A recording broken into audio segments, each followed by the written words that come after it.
rendez grâce en toutes choses, car c'est à votre égard la volonté de Dieu en Jésus-Christ. 1 Thessaloniciens 5,18. Rendre grâce en toutes choses. Cette parole est courte, mais elle est lourde de sens.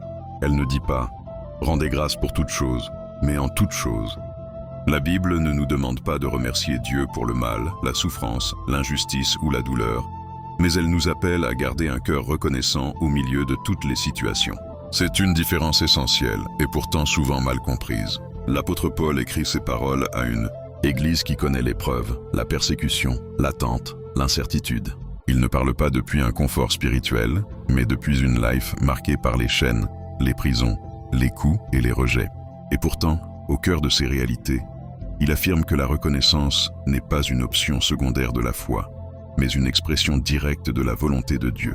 La gratitude n'est pas liée aux circonstances, elle est liée à la relation. Celui qui connaît Dieu apprend à le remercier non pas parce que tout va bien, mais parce qu'il sait que Dieu reste bon, même quand tout semble aller mal. Rendre grâce devient alors un acte de foi, une confession silencieuse qui dit « Seigneur, je ne comprends pas tout, mais je te fais confiance ». Beaucoup de chrétiens attendent que leur situation change avant de remercier Dieu. Ils disent « Quand Dieu me délivrera, je lui rendrai grâce. Quand il répondra à ma prière, je le louerai. » Mais la parole nous enseigne l'inverse. La reconnaissance précède souvent la délivrance. Elle ouvre le cœur, elle aligne l'âme avec le ciel. Elle ferme la porte à l'amertume et au découragement. Rendre grâce en toutes choses, c'est reconnaître que Dieu agit même quand il se tait. C'est croire qu'il travaille dans l'ombre ce que nos yeux ne voient pas encore. C'est accepter que sa volonté est parfois différente de nos attentes, mais jamais différente de son amour. La Bible nous montre que l'ingratitude endurcit le cœur. Le peuple d'Israël a vu les miracles, la mer s'ouvrir, la manne descendre du ciel, mais son manque de reconnaissance l'a conduit à murmurer, à douter et à s'éloigner de Dieu. À l'inverse, un cœur reconnaissant attire la présence de Dieu, même dans le désert.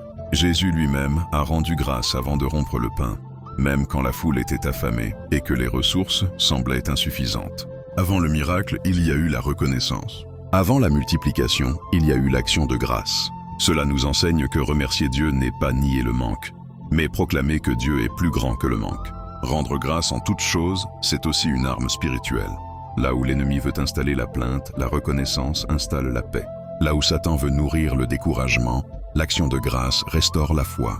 La gratitude change l'atmosphère intérieure avant même que les circonstances extérieures changent. Mais Paul ajoute quelque chose de fondamental, car c'est à votre égard la volonté de Dieu en Jésus-Christ.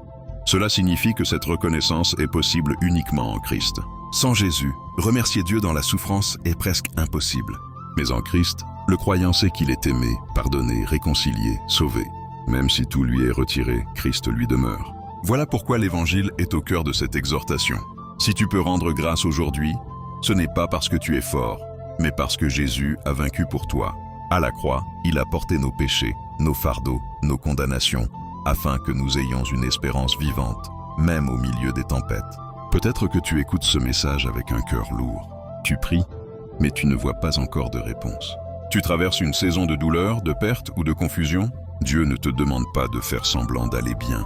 Il te demande de lui faire confiance.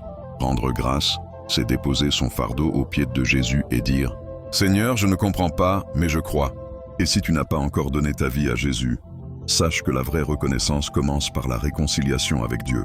Comment remercier pleinement Dieu si nous rejetons le don le plus précieux qu'il nous a offert? Jésus-Christ est mort et ressuscité pour toi, afin que tu passes de la mort à la vie, de la peur à la paix, de la condamnation à la grâce. Aujourd'hui, Dieu t'appelle à un cœur reconnaissant, mais surtout à un cœur transformé.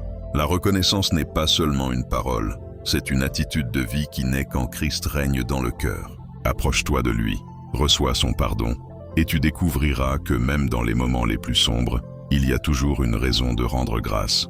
Car en Jésus-Christ, même la vallée devient un lieu d'espérance, et même la nuit prépare un matin nouveau. Seigneur, dans un monde agité, nous te prions pour ta paix, la paix qui calme nos cœurs, guérit nos familles et apaise les nations. Fais de nous des instruments de ta paix, aujourd'hui et chaque jour. Amen.